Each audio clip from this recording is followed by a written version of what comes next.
So I have a confession to make. And before I reveal that confession, let me give you some of these stats about people who are living paycheck to paycheck. 63% of US consumers live paycheck to paycheck in November 2022.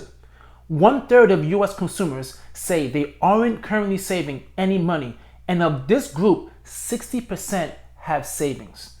57% of Americans don't have enough money to cover a $1,000 emergency expense. 64 million Americans have debt in collections. American workers can make it an average of 9.5 weeks without a paycheck. For those of you who say, well, I just need more money and I will live a great life. Well, check this out. Close to half of Americans earning more than $100,000 say they live in paycheck to paycheck.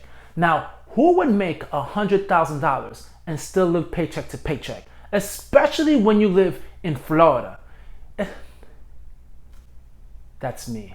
I'm one of those people, but not for the reasons you think. In this video, I'm gonna keep it real with you guys and let you know why I am living paycheck to paycheck, even if I earn $100,000. And I'm gonna give you 3 things that you can do to not live paycheck to paycheck. And this is something I had come to the realization that living paycheck to paycheck is scary, but it's not as scary as you think. Especially if you listen to the 3 things I'm gonna tell you that could get you out of being paycheck to paycheck. First, let me explain this. Why am I paycheck to paycheck?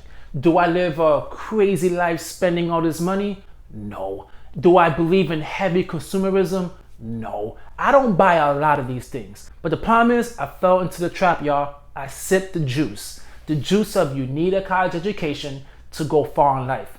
Which you do, but it's how you get the college education. So let's take it a step back. So let me break down the things that I did that have me now to this day living paycheck to paycheck in an interesting way.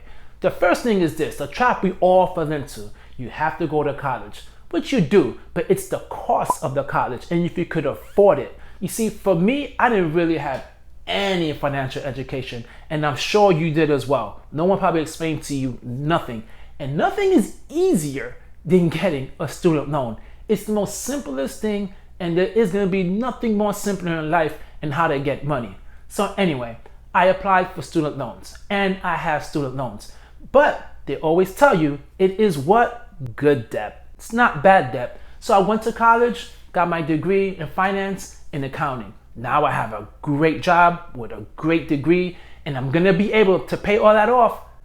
Not quite yet. The first thing I did was get student loan debt. It's not that bad, as they say, it's good debt. So that's the first thing I did, and I wasn't excessive with the loans that I got. The second thing I did was this, I got myself a car. Now Dave Ramsey always says, get a vehicle that's less than half of your annual income.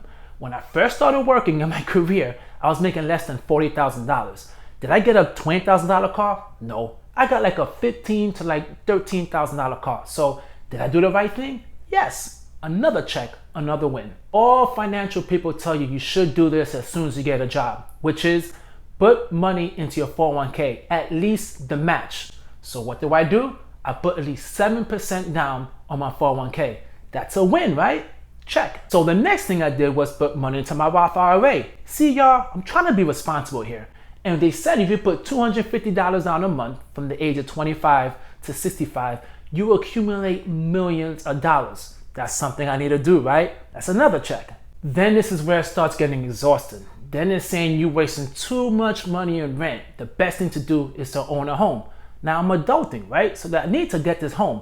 Do I put it with no money down? No, I put a deposit down. And Dave Ramsey says, which I agree, it's a good thing to follow, which is don't go more than 25% of your monthly income on your mortgage. So I did that as well. I actually have 17%. Check. So at this point, you might be thinking, why am I living paycheck to paycheck? Well, the thing is, I'm trying to do the financially responsible thing. And trying to do the most financially responsible thing can make you become paycheck to paycheck. A lot of people don't understand that. They think living paycheck to paycheck means you're one paycheck away from living in the street. That's not necessarily what paycheck to paycheck means. It means if you miss one paycheck, your lifestyle will change. $100,000 a year, believe it or not, does not get me to the point where if I miss one paycheck, my lifestyle won't change. You see, this is where it gets interesting. It feels like we live 3 lives. Living in our 20s, we get to have fun, experience all these great things, make all the mistakes you want in life. Because in your 20s is the only opportunity for you to enjoy life before it gets to the real world. And then we get into the messy 30s. And this is where things get a little bit more expensive, which is now you want to buy a home. You might want to start a family. You might have to pay for that wedding to get married. And you might want to get yourself a bigger car. There's so many things in this age group that causes your lifestyle to increase. Then it comes to your retiring age, when you cannot work as much as you would like to work. All that saving you've been doing is for that age, the age of retiring. So let's break it down. You're trying to save money for your house, a family, a car, all these things in your 30s. And at the same time, you're trying to save money for your older state when you want to retire and enjoy life. Then you also want to spend money in your 20s on the things that you always wanted to do before you go into the real world. That's where we get into so much trouble. But you might be thinking, why is this wrong? This is all the things they say we should do. Even if you don't use credit cards and you do everything right, being responsible is not easy. The majority of us are feeling is this the way life is always gonna be? Because listen, man, inflation is continually rising. When was the last time your job gave you a cost of living increase? Doesn't quite happen that way. So the cost of everything is increasing. You got car insurance, gas. If you have a home, homeowner's insurance. If you're renting, your rent. You feel like you're doing everything right. But what sucks is it feels like you're doing everything right, but in the end, it feels like you are in a mess. A mess syndrome is what I call it, which is make enough and you're still stressed. So we have here 3 options that we can do in order to not live paycheck to paycheck. One option I don't like. Another option I think is a good one. The third option is what I currently do and I highly recommend for you to do. The first option, which to me is something I would never do and I will tell you not to do, is to stop investing. Stop saving for your future, because you're gonna get to an age where you are not gonna be able to work. And I am not gonna risk my future on that. And let's be quite honest, if your job is giving you a match on your money, that's 100% return. Take that money. Saving for your IRA is something that I definitely wanna do, because listen, man, I don't wanna be working for my whole entire life. I'd rather make sacrifices now, even though I can't get to do the things that I really want to do, which is go to Italy and go to sporting concerts and enjoy all these things. I will sacrifice that for my future. I do understand I need to increase my income. And this is where I'll give you my second tip. Second thing is this: do a side hustle. To me, there's 2 types of side hustles. Let me talk about the first one.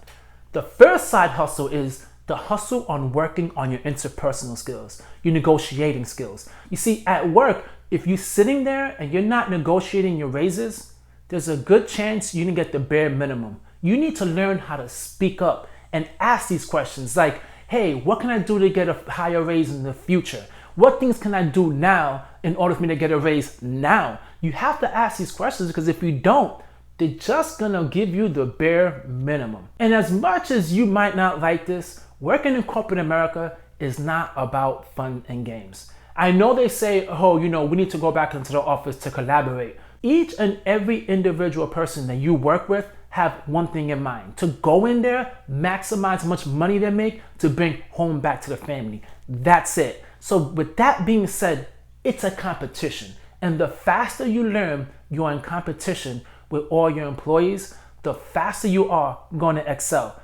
Take a look around your office. There's always some type of individual that moves up. That's the person that comes in and has no friends at work, no nonsense. He or she goes in there and they grind. They start networking. People laugh, oh, you know what? They just kiss ass. But hey, you gotta do what you gotta do to get the massive amount of income that you wanna get. And get yourself a mentor. Now, this is the thing about having a mentor. You don't need to actually meet someone to be your mentor.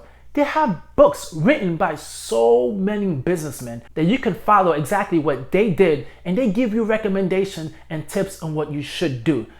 Follow someone on Instagram, watch YouTube videos. It could be me, it could be anybody, and just get inspired by them. They will get you to the point where you need to go. So you do not need to wait for someone as a mentor, like a physical person in front of you. You can get this online and in YouTube. Here's the third thing that you should do. And this is the one that I came to realize at a later age, but I'm so happy that I realized it. And I need you to realize this. Having one source of income is not gonna cut it.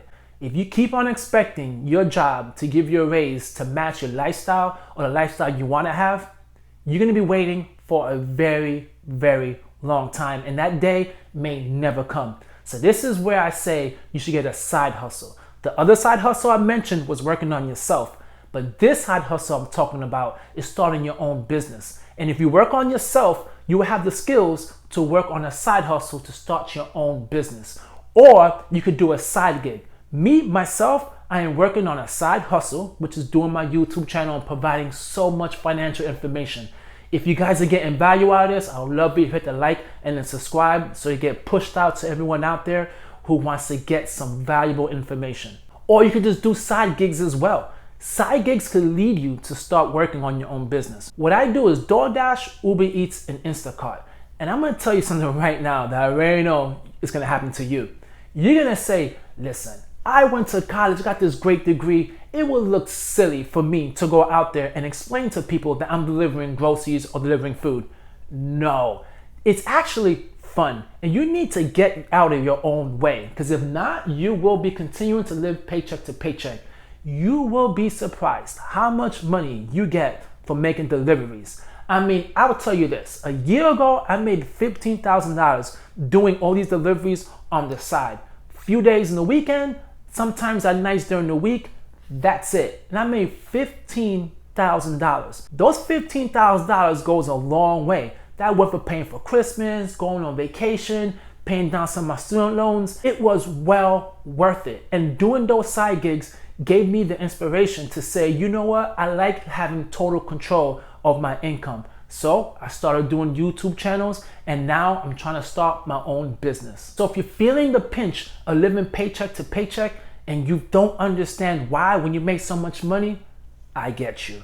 Being financially responsible and waiting till a couple of months or years, or in some cases to your 60 to reap the rewards, makes it feel like it's not worth it. But I'm gonna tell you, it is worth it. Don't stop, because once you get over that threshold where you're saving in all your buckets and you start making more income, then you won't have the feeling of living paycheck to paycheck. So don't be ashamed. Admit it. When you broke, you broke. If you live in paycheck to paycheck, you live in paycheck to paycheck, but you're doing it the right way, and you gotta stick with it. That's the hard part, but trust me, in the end, it will work out. I hope you get so much value from this video, and have a good day.